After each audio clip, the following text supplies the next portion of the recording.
This is how we at Zebra BI would do a sales funnel report. It's going to be a report that's going to consolidate all of your KPIs that you need to track your sales funnel on one page, so you can have all the information you need to understand your sales. And it's going to be great for, of course, your sales teams, your sales manager, or your executives to get a glimpse into how your sales are doing. We're going to start off here on the left with our one revenue, and we can track from our one revenue all the way down our pipeline towards our web sessions. Behind this, we also have a nice graphic showing us that we've actually turned the funnel around so that we can show our one revenue, which is our most important KPI, first. Then we also add some context to this number here by comparing it to our plan or our forecast.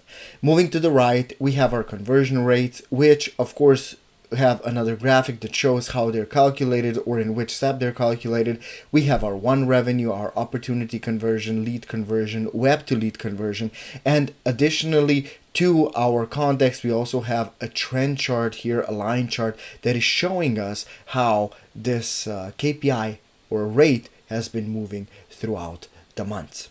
Then for our top 15 customers, right here on the right, we have a beautiful data table where we still show 100% of the data. So we're still showing this altogether is 4.7 million in one revenue. However, we are focusing mostly on our top 15 customers as they are the ones that are bringing us the most money. You can see that we have others here as well, and this is simply done in Zebra BI with the top and bottom end function, so it doesn't require any DAX, any additional calculations, nothing, just a couple of clicks, and you can focus on a customer, let's say, that is bringing you 10 times the amount of revenue than all of the others after your first top 15.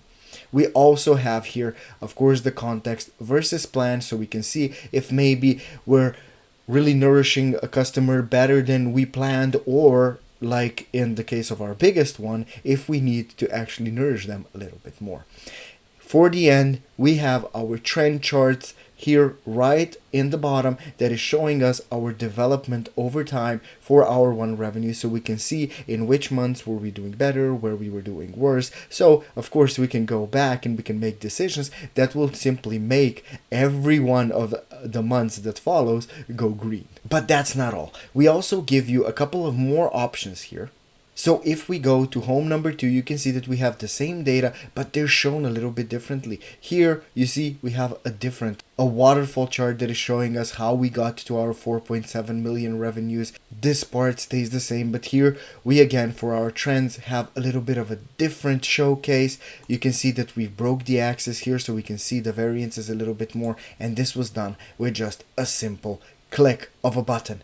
Then the home number 3 is where we get even more inspiration on how this could look like, right? And this is what it's supposed to be. It's supposed to be inspiration. It's supposed to be for you guys to, when you're doing your next sales funnel report, go down into the description below, download this example for Power BI, use it as an inspiration.